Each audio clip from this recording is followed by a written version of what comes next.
Three new exhibits get something out of nothing at the University of Central Missouri's Gallery of Art and Design.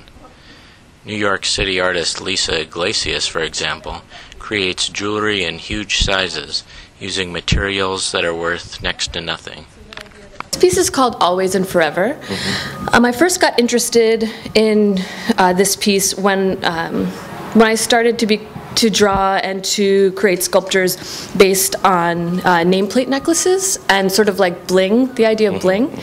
And a lot of my work is about repetitive sort of futile gestures, and I really liked the idea of making something that has huge status appeal, like the idea of gold or the idea of these really valuable materials, and it's made out of scavenged materials like cardboard. The installation by Davin Watney explores his interest in bleak landscapes, such as the Arctic Circle. The ice shack and the ice shanty idea came first.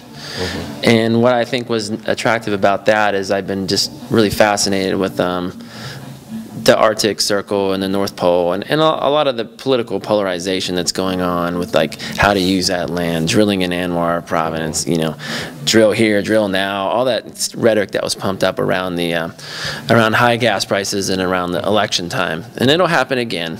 You know, 2000, the midterm elections, it'll happen again. So I'm really interested in this kind of like.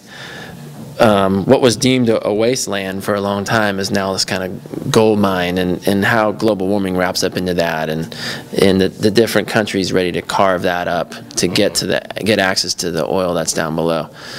The final part of the exhibit, featuring work by 4 artists, is called Undercrowded.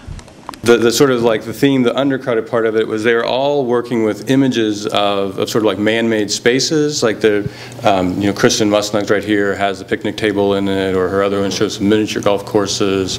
Joey Borovica kind of paints these like attics and basement kind of spaces in sort of disarray, but they're all sort of like absence of actual human presence. So they're sort of like kind of, you know, the landscape is sort of changed by the people, and even maybe we would hope sort of like psychologically kind of charged up by the implication that there are people around or doing something or changing the landscape, but the people themselves are actually absent. So we're just kind of seeing the you know, the trace of what it is that they've been up to, but not actually the stories of what they're doing. So.